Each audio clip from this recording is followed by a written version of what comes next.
Buenas, buenas, rapaziada. Muito bem-vindos a mais um vídeo aqui no nosso canal no YouTube depois de algumas semanas, mas aqui estamos de volta e com um formato diferente, rapaziada, um formato que a gente não tinha feito até agora, que é justamente o de entrevista. Como vocês podem ver no título do vídeo, a gente vai ter uma entrevista com o Paulinho das Arábias, que é um ex-jogador brasileiro que passou por Corinthians, Flamengo e teve principalmente uma grande passagem no Curaçao, no Sport Union Brian Trappers, e também tendo em mente que esse ano vai ser, com a Copa do Mundo, evidentemente, vai ser a primeira vez que o Curaçao vai jogar uma Copa do Mundo. Então a gente vai poder ter em mente como que é o futebol lá, a passagem que ele teve, o desenvolvimento do futebol nesse país, e eu acho que pode ser uma conversa bastante interessante para a gente ir também se preparando para a Copa do Mundo de 2026. Então é isso aí, rapaziada. Fique com a entrevista aí. Então assim, seu Paulo, para começar, gostaria que o senhor me contasse um pouquinho, assim, antes da gente entrar no tema de Curaçao, né? Mas que o senhor me contasse um pouco, assim, da sua carreira mesmo. Eu sei que o senhor jogou em alguns clubes importantes do futebol brasileiro, né? Mas que me comentasse, assim, um pouco como começou, em que momento o senhor decidiu que realmente queria jogar futebol, né? E como foi progressando a sua carreira, assim, nos primeiros anos. Sim.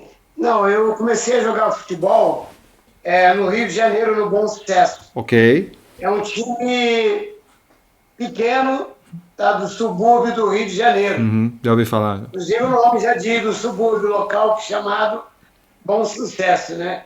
E eu comecei lá praticamente com 11 para 12 anos. E aí eu fui me enquadrando dentro desse sistema. O treinador praticamente gostava muito da minha disposição dentro de campo, né? E eu comecei, aí cheguei aos 16 anos, aí houve uma proposta que eu não sabia, nem proposta antigamente, não existia isso, proposta. Sim. O cara era Transferência, né? Transferido. Negociado como boi no pasto. E nesse processo dos 16 anos, veio um time de Alagoas, né, Maceió, o TRB, e se interessou por me levar. E me levaram e mandaram alguns jogadores já profissional do CRB para o Bom Sucesso. E aí começou a minha vida, né, a trajetória de sair do júnior com 16 anos. Viajei praticamente 3 dias para chegar a Maceió do ônibus. 3 dias? Entendeu? 3 dias. Isso praticamente nos anos 70. Sim. Eu comecei em 1969. 70 ocorreu esse episódio de eu ir para Maceió, do CRB. E ali eu fiquei praticamente um período muito grande já englobado dentro do sistema profissional, mesmo ainda sendo júnior. Ok. Aí começou tudo, né, na minha vida. Eu passei a pegar um pouco mais de experiência, porque as pessoas acham que o jogador de futebol profissional, ele joga por jogar, mas não. Existe as formas, existe tática, entendeu? Sistema de trabalho de bola. Não é só o campo, bola, né? Tudo isso existe. E eu fui me englobando nesse sistema até que joguei algumas partidas pelo CRB amistosas e eu fiquei praticamente 6 meses no CRB. Aí veio, não é da sua época, porque eu estou na foto, você é novo. Sei, bastante. Aí, nos anos 71, 6 meses, saí nos anos 70. Eles me deixaram mais para 6 meses, para fazer um ano. Renovaram, né? E, através do dedo de Papai do Céu, o Corinthians veio fazer um jogo que antigamente não era a Copa do Brasil, era outro torneio. Isso, um torneio. E precisavam O Corinthians precisava de fazer um apronto, um coletivo. Mas naquela época, você sabe muito bem, a dificuldade era muito grande. Sim. É claro que os caras não iam vir jogar contra o CRB, contra o CSA, de um ônibus, ele ia demorar 3 dias. Claro. E de avião, né? Era de avião, e naquela época a passagem aérea também era um pouco cara. Sim. Então a delegação era reduzida. Levava-se um médico, um massagista, um treinador, um auxiliar do treinador e um roupeiro. E os jogadores reserva. Não podia levar 20, 30 jogadores, como hoje. Sim. Levar uma parte só. Aí eles estavam precisando de alguém para fazer esse coletivo. Aí o treinador do Corinthians era Justric, era um húngaro. Ele era muito bravo. Além de bravo, mas ele é um cara que tinha um coração imenso. E ele mandou chamar 5 jogadores do CRB para fazer esse apronto. E graças a Deus, eu agradeço até hoje, eu estava incluído no meio desse time. E aí o que ocorreu? Vamos lá para o campo do CRB mesmo. Sim. Porque eles iam jogar contra o CSA. E nós ficamos ali se preparando, aquecimento. Ele levou os 5 junto ao que eles trouxeram de São Paulo, que era bem reduzido o elenco, para completar esse coletivo. E de cara eu peguei um jogador que é muito conhecido mundialmente, seleção brasileira, Zé Maria. Zé Maria. Sim, conheço. Esse é o daquele da camiseta, né? Da camiseta do Corinthians que tinha sangrado, né? Que tem uma imagem famosa, né? Isso. Ele era um excelente jogador, um jogador que tinha uma explosão imensa, ele tinha uma recuperação imensa como lateral, e era uma pessoa, como jogador, difícil de você passar por ele. Sim. Você passava, mas era complicado. Logo ele já estava na recuperação. Muito bom. Praticamente com os 16 para 17 anos, eu jogava de ponta esquerda. E ponta esquerda, você sabe muito bem, na época, no sistema tático antigo, ele era marcado pelo lateral direito. E parece que Deus falou assim, não, vou jogar esse cara na fogueira, vou jogar ele para cima. E eu fui. Sim. Olha, você sabe muito bem, se você deve acompanhar alguns vídeos antigos, dos anos 70 até os anos 80, carrinho era uma coisa normal. Sim, O cara dava um carrinho, jogava o cara fora de campo, o cara sacudia a camisa, tirava o cal e voltava para o campo. Não tinha nem falta nem nada, né, essa bola. Isso. E eu, como ponta esquerda, batalhei muito para poder passar pelo Zé Maria, que não era fácil. Ele era muito, muito bom. E eu peguei essa fase do Corinthians, né? Aí o que aconteceu? Acabou o coletivo, tudo mais, não existia empresários, os times tinham, olheiros, Sim. Né? E eu fiz a minha parte no treino, voltei para o nosso clube, que praticamente é onde nós ficávamos, que era tipo um retiro para os jogadores, né, que vinham de fora. Então, era um alojamento. Sim, é bem diferente que agora, né? Alojamento. Voltei para o alojamento, tudo mais, e aquilo correu. Primeira semana, depois daquele coletivo, passou. Aí 15 dias praticamente, chegou uma carta no CRB do Corinthians. E na época o presidente do Corinthians era o grande saudoso Vicente Mateus. E tinha um irmão dele que era o diretor de futebol, Isidoro Mateus. Era da família Mateus. Sim. E eu com 16 para 17 anos, no meio daquela turma toda, que o time era muito bom. O senhor jogou com o Rivelino no Corinthians, né? Corinthians, 71, 72, no Corinthians era muito bom. Aí, o que aconteceu? Apareceu essa proposta para mim ir para São Paulo com o Corinthians. E o Corinthians estava numa seca de 23 anos sem ganhar um título, né? Que veio ganhar em 77 com gol de Basílio. Sim. Aí você entra dentro do vestiário, eu vou dizer os nomes dos caras que estavam dentro do vestiário. A ver.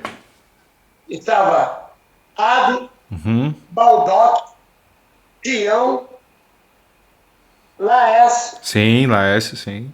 Tá? Laércio, Vladimir, lateral esquerdo. Sim. Mas quando eu fui para lá, ainda tinha o lateral do Vasco, Eberval, que veio do Vasco para o Corinthians. Aí logo depois assumiu o Vladimir. Aí tinha o meio de campo, como eu falei, o Lance. Aí tinha o grande centroavante do Botafogo, que era Roberto Miranda, Adãozinho e Rivelino. Riva. Aí você para você entender o cara com 16 para 17 anos, no meio daquela turma toda, entendeu? E o treinador do Corinthians, ele era muito bravo mesmo, ele era muito bravo, entendeu? E aí eu comecei ali a minha trajetória no Corinthians. Sim. E o Corinthians praticamente 23 anos sem ganhar o título. Como que foi essa, o senhor comentou um pouco, né, mas como que foi essa transição, assim, né, de sair de um clube que era evidentemente importante na Alagoas, mas para ir para um dos maiores clubes, assim, do Corinthians, assim, para o senhor, como foi tanto a questão pessoal de sair de Alagoas para ir para São Paulo, tanto na questão esportiva, o senhor falou do treinador que era bravo, né, o quanto que o senhor teve que assim, trabalhar assim para poder se adaptar ao Corinthians, e depois eu sei que o senhor jogou no Flamengo também, né? Mas nesse caso especificamente do Corinthians, assim. Na realidade, a adaptação ela se tornou um pouco mais difícil. Por quê? Porque quando eu estava no CRB, houve uma diferença muito grande na parte física, porque psicologicamente você vendo esses homens na televisão, como o Rivelino, Zé Maria, numa Copa do Mundo de 70. Sim. E você, de repentemente, muda um quadro, sabe, assim, do nada as coisas acontecem e você se encontra com essa turma toda. Aí você passa um filme muito grande na sua cabeça. Mas eu tinha um apoio muito grande do Isidoro Mateus, né? Que eu acredito que através do Will Strick, ele que mandou me buscar lá em Alagoas, mas era uma mudança da água para o vinho. Tá? É um time de top, né? Que o Corinthians é um time top, ainda é ainda. Sim, sempre foi, né? Tá? E sempre vai ser, né? Se Deus quiser. Sempre foi. Sim. E eu aqui naquele meio, né? Eu me senti assim um pouco meio nervoso, tudo mais. E houve um jogo contra a Inter de Limeiro, um amistoso, e eu tive essa possibilidade de ficar no banco. Eu, num banco, num Pacaembu, que ainda era o Pacaembu. Eu ia perguntar justamente o estádio que o senhor jogava no Corinthians na época, né? Mas era o Pacaembu, né? O Corinthians jogava, Pacaembu. E, poxa, muita história linda. E eu tive a oportunidade de estar no banco e o Omão, que se chamava daquele homem, o Strick, ele grita pro banco assim, aquece o garoto. Pô, o único garoto que tinha naquele meio era eu. É, senhor. Meu irmão, toda forma dele falar, o cara... Aquece o garoto. Aquela voz, sabe? Sim. De tremer. E eu fui pro treinamento de aquecimento, tudo mais, eu entrei. Felizmente, naquele jogo, a Inter estava ganhando de 1-0 pro Corinthians. Era um amistoso da preparação pro Campeonato Paulista. E eu, entrando nesses minutos que ele me colocou, já terminando o primeiro tempo, eu consegui meter uma bola na linha de fundo, eu consegui cruzar para o Rivelino completar para o gol, que não chutava nada, né? Sim, não, um pouco, né? Um pouquinho, sabe? Tinha uma canhotinha de ouro, né, o Riva? O reizinho do parque. Sim. E aí, meu irmão, ali começou a minha vida a mudar. Uhum. Na época era os jornais que era o Estadão, Uhum. aí tinha o... Como é que chama? Folha, Era uma série de jornais. Folha de São Paulo, né? Provavelmente, imagino, né? Folha de São Paulo. Tinha um outro também que também fazia cobertura nos treinamentos. Uhum. Aí começou a mudar aquele montão de jornais. E eu, sabe, você fica assim, flutuando. Sim, sim. Uma mudança muito Mas grande, né? graças a Deus as coisas aconteceram. Uhum. Entendeu? Perdi algumas coisas minhas, porque eu participei, infelizmente participei de uma forma não direta, porque eu estava treinando no Parque São Jorge, no horário que ocorreu o incêndio do Joelma, né? Uhum. E morreu 190 pessoas. Sim. Eu morava no 8º andar do Joelma. Uhum. E verdadeiramente foi muito triste. Sim. Mas eu e mais 3 jogadores estávamos no Parque São Jorge. Antes da gente ir pro coração, né? Um pouco da passagem do Flamengo do senhor, né? E eu queria perguntar pro senhor, assim, entre o Corinthians e o Flamengo, as diferenças que o senhor sentiu, assim, né? Porque no fim das contas, são os dois clubes do futebol brasileiro com a maior torcida, né? E clubes gigantescos, assim, né? Eu não sei exatamente que época que o senhor pegou no Flamengo, chegou a jogar com o Zico, com o Júnior, essa galera ali, é esse time que o senhor tava ou não? Não, eu verdadeiramente, eu vi bem praticamente, cheguei antes praticamente do Zico. Ah, antes do Zico, né? Então antes dos anos 80 ali. O time do Flamengo tinha um meia esquerda, camisa 10, chamado Silva Batuta. Uhum. Veio a falecer. Peguei a época também de um centroavante, Fio Maravilha. Sim, esse conheço. Uhum. Fio Maravilha.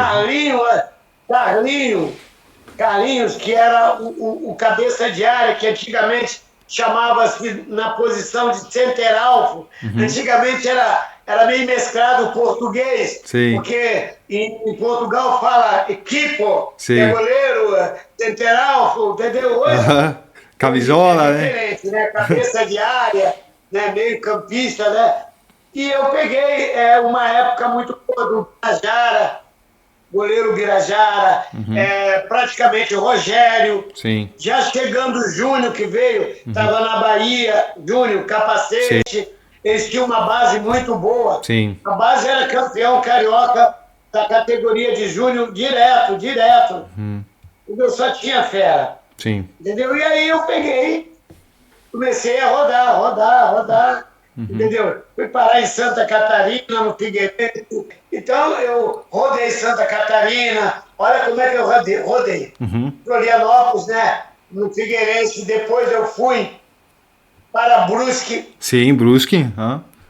Fui com Palmeiras, Santa Catarina. Fui para Rio do Sul, Caçadorense, Chapecoense. Isso tudo já era época que o Flamengo já tinha o Lico. E saiu do Joinville direto para o Flamengo. Sim, Lico, grande jogador, né? E a vida foi indo. Que naquela época o contrato não tinha 2, 3 anos, não. Era 6 meses de temporada ou 1 ano. Sim. Quando o cara era muito bom, o cara fechava com 1 ano, com o propósito de fechar. Sim, por mais um, outro ano seguinte. Sim. Agora eu queria perguntar para o senhor justamente, né, da passagem do senhor no Curaçao, né? Como que apareceu a oportunidade de o senhor ir para Curaçao, né? Como que foi? E daí como que foi progressando a vida do senhor ali? Depois perguntar mais algumas outras coisas assim do país e um pouco em mais detalhes assim. Sim. Em primeiro lugar, vou dizer para você, eu tenho uma pessoa que eu sou muito grato. Tá? Provavelmente você vai ouvir falar, entrando dentro do campeonato espanhol, você vai ver aí o Atlético de Madrid.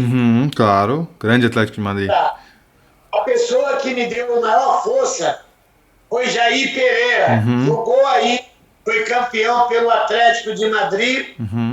E ele, na época, depois que ele já tinha parado com o futebol, vindo do Atlético de Madrid, ele treinou o Corinthians, Flamengo, Vasco, Botafogo, Fluminense. Aí ele foi para o América, do Rio. Do Rio, sim, sim. Aí no América que eu tive uma grande oportunidade de conhecê-lo pessoalmente. Eu estava parado, sem clube. Como eu já conhecia o Jair, em alguns tempos, né, entendeu? Aí no Rio de Janeiro, ele pegou, me deu a oportunidade de eu treinar no América, ficar treinando com os profissionais lá, que eu já era profissional. E ele pegou, me deu uma força, que eu fui para a Arábia Saudita. Daí que o senhor virou Paulinho das Arábias, não? É, isso aí. Olha, eu fui para a Arábia Saudita que ninguém hoje, se voltasse o túnel no tempo, não queria ir para lá. Quando eu cheguei lá, nem água potável tinha. Era água que os árabes, os sheiks, começaram a comprar do Japão em navios com compotas que traziam gelo, chama-se iceberg, não é isso? Iceberg, sim, sim. Iceberg, é isso aí, iceberg. E descongelava e vendia essa água para os árabes. Sim. Aí o que acontece? Não tinha essa luxúria que você vê hoje, Dubai, Riad, Catar, eu rodei aquilo tudo lá. Meu irmão, era uma seca tremenda. Sim. Então, eu fiquei ali. Tudo isso, tá? O Jair foi muito importante na minha vida. Hoje eu tenho a minha casa, que você está vendo, humilde, mas foi através de Jair Pereira que me deu esse pontapé inicial. E eu fiquei lá praticamente um ano. Eu também fazer a minha casa aqui. Sim. Com o pensamento de retornar. Só para você ter uma base, na época, era em torno de 8 clubes no campeonato. 8 clubes só? Caramba. 8 clubes. Depois aumentaram para 10. Sim. E torcida não podia estar no estádio. Era um regime muito pesado. Então, tudo isso aí aconteceu. Aí, Jair Pereira, quando eu voltei, aí fiquei sem clube, né? Como eu falei para você, que ele me deu essa oportunidade. Aí o que aconteceu? Aí apareceram uns caras de Curaçao. Os caras estavam vendo o treinamento, aí eles vieram com alguém do Brasil, que eu não sei agora no momento quem era, que estava aqui no Brasil, e estava no campo do América. Aí já ele conversou com o pessoal lá de Curaçao, aí os caras falaram assim, olha, vamos ver tudo direitinho e você vai para Curaçao. E mandaram o senhor para lá daí? Aí o senhor foi daí? 1984. Aí ele pegou, falou, não, você vai, Paulinho, para você fazer uma independência financeira, porque aqui você vai sofrer como eu estou sofrendo como treinador e outros jogadores que estão aqui com salários atrasados. Era difícil, time pequeno naquela época no Rio, Sim. ter uma condição financeira boa. E o América dos pequenos era um dos grandes. Sim, dos maiores, né? Flamengo, Fluminense, Vasco, Botafogo, Sim, era sim. um dos grandes, né? Aí eu peguei e fui para Curaçao, muito bem recebido, graças a Deus. Fui campeão 3 vezes lá, disputei a CONCACAF, Sim. eu disputei a CONCACAF. Pode ser que o senhor tenha jogado com a seleção de coração ou não? Não, não cheguei. Eu disputei a CONCACAF, que era uma seletiva para classificar a seleção. Sim, sim. Porque não tinha seleção ainda em Curaçao. Olha só. O campeão da CONCACAF, que disputava contra a Jamaica, Sim. Haiti. Sim, que hoje tem México, Estados Unidos, né? Isso, tá? Estados Unidos. Aí sim, aí aquele clube já dava uma força para pegar outros jogadores de outros clubes para fazer a seleção de Curaçao. E eu ia nessa, mas o time não se classificou. Ah, que pena. E naquela época que o senhor foi, como que era o futebol de Curação, assim, na questão, assim, do desenvolvimento do futebol? Se ele já era profissional ou como é que tava, assim? Porque eu quero depois que o senhor me compare com agora, assim, pra gente ter uma ideia, assim.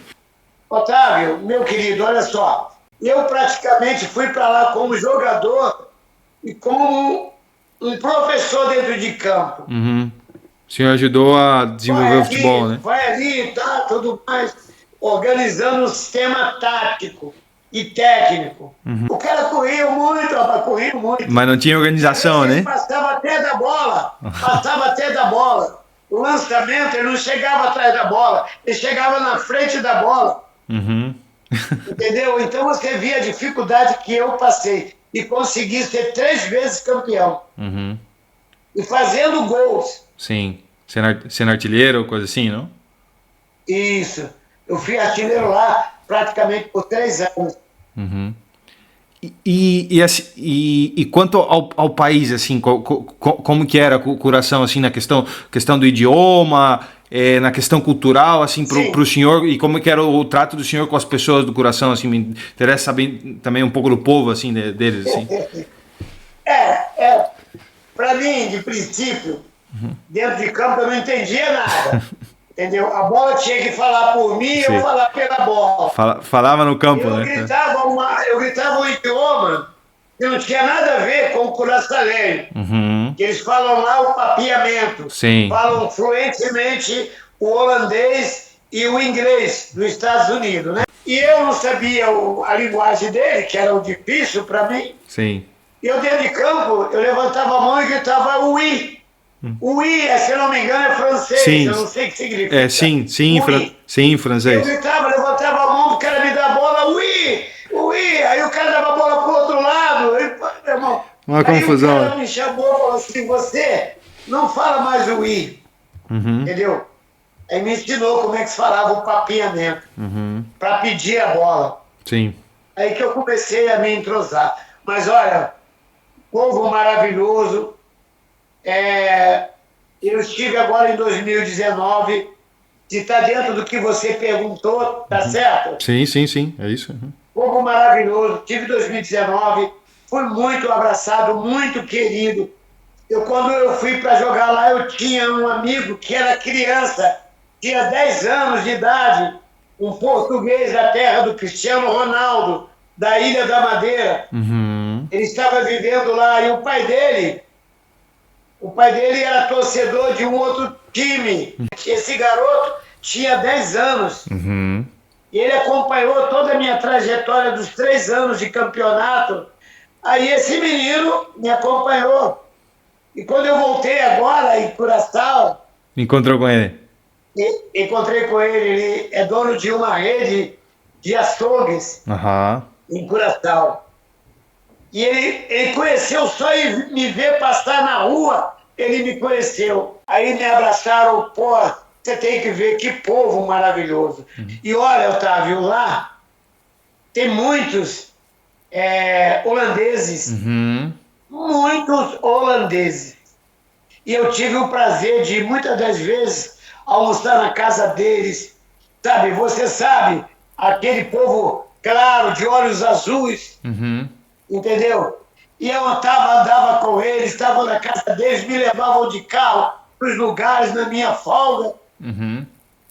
Maravilhoso, maravilhoso. Queria que o senhor me comentasse assim, o que o senhor notou assim de diferença assim, nesse momento agora de Curação, comparado com aquilo que quando o senhor estava assim, pode ser tanto principalmente na questão do futebol, né, que é o nosso âmbito aqui, né, mas também assim na questão cultural, se o senhor percebeu que mudou alguma coisa, e depois eu quero fazer uma sobre a Copa do Mundo para a gente fechar daí.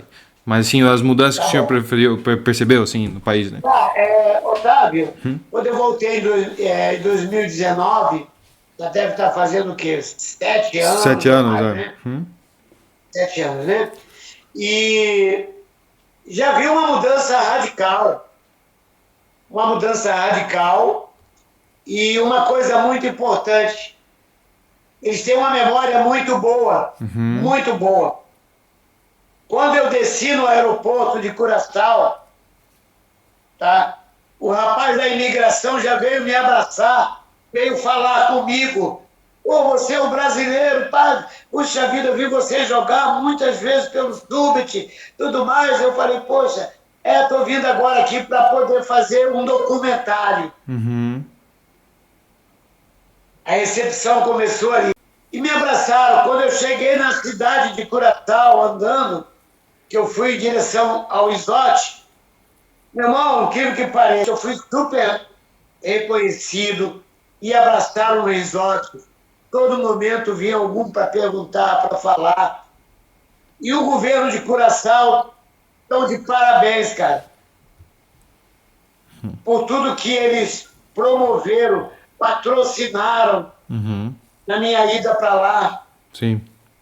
Acomodações, restaurantes, lugares à noite, para a gente estar também durante a noite, a trajetória de carro, indo e vindo. Aí eu digo para você uma coisa, eu me sinto muito feliz com o povo de lá. Sim. Entendeu? A Federação de Curaçao, que na época era uma coisa tão simples, hoje eles são ligados à FIFA, à CONCACAF. Sim. Entendeu? Tive na federação, me atenderam de braços abertos, me deram um título, embaixador. O senhor é embaixador de Curaçao? Quando falo embaixador, eu penso em rebaixado. É parecida. Me deram o título de embaixador, sabe? E tudo isso, para mim, foi muito gratificante. Então, mudou muito. E na minha época, lá eu era um único profissional. Tinha dentista, tinha da estiva, pessoas que trabalhavam no Cais do Porto, tinha comerciante jogando, e o único profissional que tinha era eu. E disputei a CONCACAF porque eles tiveram que profissionalizar alguns jogadores, porque senão não teria como disputar a CONCACAF. Então foi isso, Otávio. Essa é a minha trajetória em Curaçao. Antes de terminar, o senhor Paulo, assim, eu queria que o senhor me dissesse, assim, claro, agora já o Curaçao vai jogar a Copa do Mundo esse ano, em 2026, né? Pro senhor que teve lá, que jogou lá, que tem uma carreira lá, quanto que o senhor acha que significa para o país, assim, poder jogar uma Copa do Mundo pela primeira vez, assim? Quanto que significa, tanto para o futebol, quanto para embraçar, assim, o país, né? Para que o Curaçao seja mais conhecido, assim, no mundo, né? Isso. Você sabe bem que Curaçao era mais uma atração turística. Né? Uma atração turística que o mundo inteiro buscam ir para Curaçao para ver a maravilha que é aquela ilha, né? Que é uma ilha. Sim. Mas como o profissionalismo do futebol, eles melhoraram muito em termos de exportar jogador, né? Por exemplo, já tem jogador que está na Holanda, na Inglaterra. Sim. Então, cresceu muito. E eu acredito, com essa alavancada, o Curaçao cresceu dentro do esporte, cresceu, já era conhecida mundialmente pelo turismo, e agora com essa ida para a Copa do Mundo, aumentou mais ainda a proporção de divulgação do país.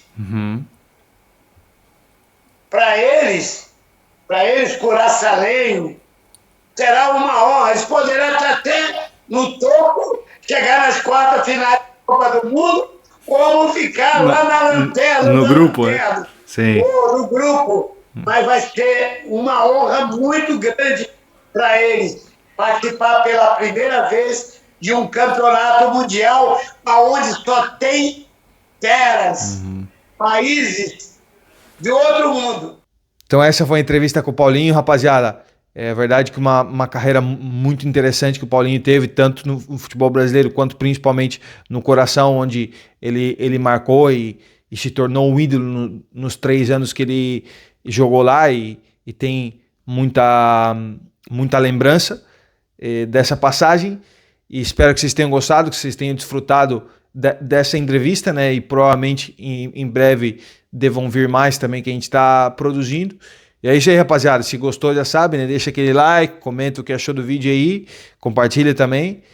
É isso aí. Nos vemos em breve.